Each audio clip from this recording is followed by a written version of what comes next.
Hello and welcome! Today we are going to be reviewing Mass Effect 1 Legendary Edition. At the end of the video I will give you a score of 1 out of 10 depending on 5 different categories. That is gameplay, story, graphics, sounds, and bugs. Since this is a remaster of the amazing game made back in 2007, we're going to look more on if it holds up to today's standards. I will also go through the basics of this franchise for anyone who has yet to play Mass Effect and may be interested. Mass Effect 1 is a single-player role-playing game that takes place in the year 2183. At this time, there are a lot of races in the galaxy and they work together as well as can be expected. You can play as a male or female Commander Shepard, an elite soldier that is part of the Special Ops group known as N7. In comparison to the game that came out in 2007, this new version holds up very well. They have made many UI changes to better fit the later games, as well as changed how the AI and players perform in combat. While it does still feel a bit outdated, it is a huge upgrade from what it once was. Another big change was the Mako thrusters. If you ever played the old 2007 version, then you would know how painful planet exploring was. While planet exploring is still the worst part of this game, it is now far more bearable. Overall, the gameplay has had a lot of changes and for the better. The Mass Effect world is big, and the amount of different life, characters, and unique side quests truly make this game stand out.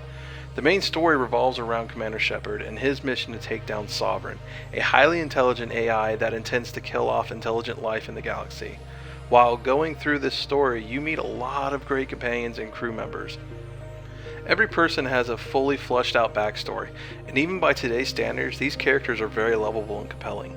The game makes you want to know them better, and by doing so you unlock certain things that benefit you in the later parts of the game and in future games. While playing this game, I could not help but do every quest in hopes of learning something more about the companions and the main story. Overall, the story holds up very well, and it makes me wish creators today could do this well. Graphically, this game is beautiful. Huge improvements have been made for this game visually. All textures have been redone to make the game look and feel more modern. They also added a lot of other graphical changes that drastically make the game look so much better. Before, these things could only be achieved with mods, but now I dare say that the game looks better than the modded version. I honestly can't praise them enough here, and this was by far the biggest and best change to this beloved game. If this game came out today, it would be by no standard considered the best looking game. However, it is in no way even close to the worst. I've got mixed feelings about the sound. The sound is great, and while they did make some changes to it, to be honest, it was great before, so there really wasn't a need to do anything here. Maybe my ears aren't as good as others though, so tell me what you all think in the comments, but I think it sounds great the way it is.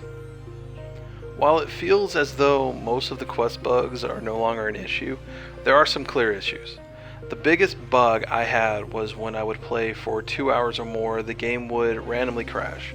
This was always around the 1 to 2 hour marks, and I don't really know why. About half the way through the game, the crashes stopped though, so that may have something to do with it. I'm not sure. Another issue though, more minor, is that the AI felt a lot dumber than it used to, if that's even possible. Before, the AI would charge you and do certain things, but not. Oh, it feels like they hang up sometimes and just stand there or run into walls.